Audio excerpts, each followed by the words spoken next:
A história não poderia ser melhor. Deus, o Criador de todas as coisas, após ter terminado a obra da criação, descansou. Ele contemplou a beleza de tudo o que fizera e viu refletida no universo a sua glória. Como diz Gênesis, Deus viu tudo o que havia feito e tudo havia ficado muito bom. O ser humano, homem e mulher, formados a partir do pó da terra e dotados da vida diretamente do Senhor, passaram a viver no Jardim do Éden, o epicentro da presença de Deus, em harmonia e felicidade entre si e em relação também ao Criador. Não havia vergonha, não havia culpa, pois não havia pecado. O nu era puro e o olhar deles em relação a eles mesmos e em relação ao seu ambiente era sem mácula. Tudo estava bem. Ambos, Adão e Eva, nossos primeiros pais, gozavam de um estado que só eles experimentaram. Eles foram os únicos que tiveram livre-arbítrio e, como tal, mantinham um relacionamento diário com o Criador de todas as coisas e, por meio da sua obediência, eram constantemente abençoados. O que poderia dar errado em tudo isso? Por que as coisas deram errado? Por causa do pecado cometido pelos seres humanos contra o Criador. A grande história de Deus começou como qualquer outra narrativa. Os personagens são apresentados, o cenário é descortinado e os primeiros vislumbres da atuação já podem ser vistos. No grande teatro da glória de Deus, não havia espaço para outra coisa a não ser o protagonismo incontestável do Senhor Deus. Em função desse Deus que abençoara o ser humano com fertilidade e prosperidade, tudo estava tão bem, mas, como em toda narrativa, algo surgiu de fora para dentro do enredo a criar um ambiente não somente diferente, mas de ruptura. Eis que o problema aparece. Sim, já no terceiro capítulo de Gênesis, nas primeiras páginas da Bíblia Sagrada, a crise se instala no Jardim do Éden, no santuário do encontro diário de Deus com seus representantes reais, Adão e Eva. Diz o texto sagrado que a serpente, mais sagaz que todos os animais selváticos que o Senhor Deus havia criado, entra em cena. A serpente, que mais tarde vai ser identificada como o próprio diabo, conforme Apocalipse 12:9, vai ao encontro da mulher, de Eva, e lhe faz uma pergunta. Deus realmente disse que vocês não devem comer do fruto de nenhuma das árvores do jardim? Qual o mal de se fazer uma pergunta? É que a questão posta pela serpente era, na verdade, uma tentativa de abalar a confiança que a mulher tinha naquilo que Deus havia dito. A serpente não veio apresentando uma outra versão dos fatos ou desdizendo aquilo que o Criador havia dito. De toda a árvore do jardim comerás livremente, mas da árvore do conhecimento do bem e do mal não comerás, porque no dia em que dela comeres, certamente morrerás, dissera o Senhor. Claro que Eva sabia dessa proibição. Aliás, a única que o Criador estabelecera como regra do jogo. Mas a pergunta maliciosa da serpente fez com que Eva vacilasse. Sim, foi isso que Deus disse. Se tocarmos e comermos desse fruto, morreremos. A serpente continua a sua sedução. É claro que vocês não vão morrer. Deus sabe que quando vocês comerem do fruto, seus olhos vão se abrir e, como Deus, vocês conhecerão o bem e o mal. A serpente começa a apresentar a Eva a descrição de um Deus que não era aquele que estava se relacionando com ela. Ao invés de um Deus provedor, bondoso e perfeito, a serpente apresenta um Deus talvez mesquinho ou ciumento. Um Deus que, na verdade, está escondendo alguma coisa dos seres humanos de forma indevida. Um Deus que não merece confiança naquilo que diz. Deus disse que eles morreriam e a serpente vem e diz: não é bem assim a história. A confiança de Eva desmoronou no exato momento em que surgiu a dúvida em seu coração. Sabe quando a confiança é quebrada? Pois é, Eva deu ouvidos a um estranho que veio questionando sobre a bondade de Deus. E ao invés de Eva continuar firme no Deus que ela já conhecia, ela simplesmente cedeu. A dúvida que surgiu no coração de Eva foi letal. O foco dos olhos de Eva se movera da incontestável beleza da glória de Deus para a aparente e efêmera beleza do fruto proibido. A dúvida que surgiu no coração de Eva fez com que a sua confiança se deslocasse do Senhor para si própria, na medida em que ela se viu como Deus. A mulher viu que a árvore era linda e que o seu fruto parecia delicioso e desejou a sabedoria que ela lhe daria. Assim tomou do fruto e o comeu. Depois deu ao marido que estava com ela e ele também comeu. Os dois pecaram. No momento em que ambos cederam à cilada, à enganação da serpente, ambos caíram. A culpa é dos dois, de toda a humanidade ali representada.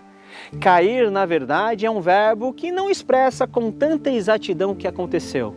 De fato, eles se separaram e foram separados de Deus. A desobediência e incredulidade resultou no pecado. E uma vez pecadores, automaticamente se viram separados de um Deus totalmente santo. Não somente de Deus, mas de todos os propósitos gloriosos que Ele havia projetado a eles. Adão e Eva tomaram a dose fatal do veneno que fora oferecido a eles com o rótulo de vitamina. Na tentativa de serem como Deus, perderam tudo, até a sua humanidade. Uma palavra que resume muito bem a ideia do que está acontecendo aqui é a palavra autonomia. No lugar deles viverem para Deus e a serviço do próximo, eles passaram a viver em função deles mesmos. Antes da separação, da queda no Éden, Adão e Eva viviam em plena comunhão com Deus. Aquilo que eles faziam, ou seja, suas obras manifestas em obediência, agradavam ao Senhor e faziam com que eles experimentassem as incontáveis bênçãos do Criador sem reservas. Adão e Eva não eram inocentes no sentido de não terem nenhuma sensibilidade em relação ao bem e ao mal, não. Pelo contrário, faziam apenas o bem, dependendo de Deus e confiando, permanecendo na palavra e obedientes ao Criador. Aí vem a serpente, que desvirtuando aquilo que Deus dissera originalmente a Adão, engana sutilmente os nossos primeiros pais, dizendo que, ao comer do fruto, eles poderiam, por sua própria conta, discernir, definir e estabelecer o que para eles seria o bem ou o mal. No frigir dos ovos, o que fez os olhos de Eva brilharem ao olhar o fruto e o que fez Adão comer do fruto sem sequer questionar o que estava sendo feito, foi a grande ilusão que a partir daquele momento os dois seriam rei e rainha sobre a terra, sobre toda a criação. Eles não precisariam mais de Deus, agora eles seriam donos dos seus destinos e senhores das suas almas. Eles quiseram autonomia, mas miseravelmente se tornaram escravos do pecado. E a partir de então, todos os seus descendentes também se identificaram com essa separação. Veja o que a nossa Confissão de Westminster diz a esse respeito. Nossos primeiros pais, seduzidos pela astúcia e tentação de Satanás, pecaram comendo do fruto proibido. Segundo o seu sábio e santo conselho, foi Deus servido permitir este pecado deles, havendo determinado ordená-lo para a sua própria glória. Por esse pecado eles decaíram da sua retidão original e da comunhão com Deus e assim se tornaram mortos em pecados e inteiramente corrompidos em todas as suas faculdades a partir do corpo e da alma. Sendo eles o tronco de toda a humanidade, o delito dos seus pecados foi imputado aos seus filhos.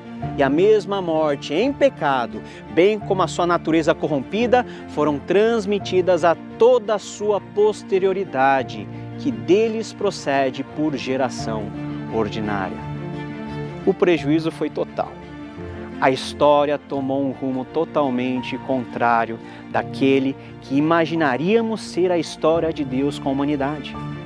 Agora, com essa culpa, Deus os pune a ambos, homem e mulher. Ambos também são expulsos do jardim da presença de Deus. quando puseram o primeiro pé no mundo que acabara se transformando em um ambiente totalmente hostil a eles, será que a ficha dos nossos primeiros pais caiu? O caminho de volta para o jardim foi completamente e definitivamente fechado. Deus colocou querubins ao oriente do jardim do Éden e o refulgir de uma espada que se revolvia para guardar o caminho da árvore da vida. O pecado sempre nos faz tomar a decisão errada. Aliás, esse errado não é apenas um juízo moral. O errar significa desobedecer a Deus e se rebelar contra Ele. O que teria acontecido se Adão e Eva não tivessem comido daquele fruto proibido? O que teria acontecido se ambos tivessem passado no teste? Não temos essa resposta. Vivemos hoje a realidade da separação que aconteceu lá no Éden. Separação que até hoje, enquanto esse mundo existir, causará todos os males. David Foster Wallace, romancista norte-americano, disse certa feita: todo mundo adora alguma coisa. A única escolha que temos de fazer é o que adorar. Wallace entendeu que em cada um de nós existe uma inclinação a confiar absolutamente em algo ou em alguém. Nesse sentido, o pecado é um ato de rebeldia contra Deus, pois escolhemos qualquer outra coisa, mesmo a nós mesmos, para entronizar e assim adorar. O pecado sai caro, gera condenação. Deus se dirigiu em ordem a Adão, depois a Eva e por fim a serpente. Mas a serpente, ao inimigo dos filhos de Eva, ao inimigo hoje das nossas almas, Deus expressa o seu plano futuro de consertar o estrago feito pelos seres humanos. O Senhor disse: uma vez que fez isso, maldita é você entre todos os animais, domésticos e selvagens. Você se arrastará sobre o próprio ventre, rastejará no pó enquanto viver. Farei que haja inimizade entre você e a mulher, e entre a sua descendência e o descendente dela. Ele lhe ferirá a cabeça e você o ferirá o calcanhar. No momento do maior erro do ser humano, Deus revela o seu maior plano de resgate.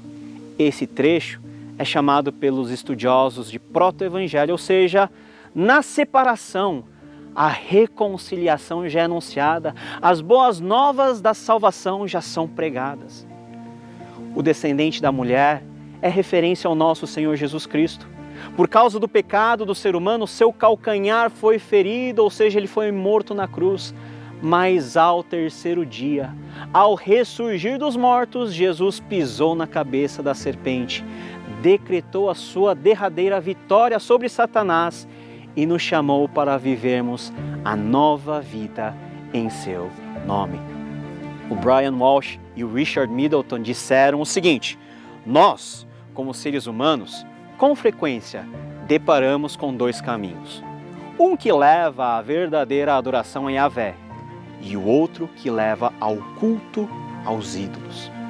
Ou refletimos a imagem de Deus em nosso amoroso governo na terra, ou deixamos de cumprir essa tarefa em desobediência. A separação, ou seja, a queda, foi um problema cultico. Decidimos adorar a criatura ao invés do Criador. E fazendo isso, o ser humano criado para ser o representante leal de Deus no mundo, perdeu a sua coroa, caiu e com ele toda a criação foi sentenciada à escravidão do pecado. Será que a história vai terminar assim? A despeito desse grande ponto de ruptura e de crise na nossa narrativa, a história de Deus com o ser humano não é a descrição de como o ser humano foi definitivamente condenado, não!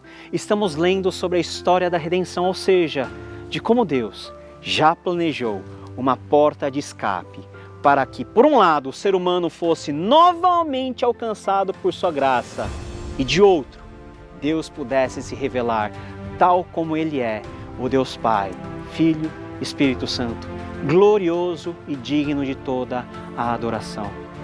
A história não é sobre nós, é sobre Deus, o Deus Trino.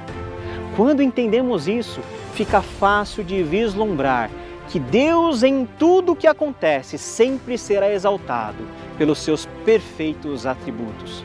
Sua bondade, graça, misericórdia, justiça, sabedoria sempre serão evidentes, mesmo a despeito das nossas falhas e dos caminhos errados que insistimos em tomar, seduzidos em grande ou em pequena medida pela tentação de sermos para nós mesmos nossos próprios deuses.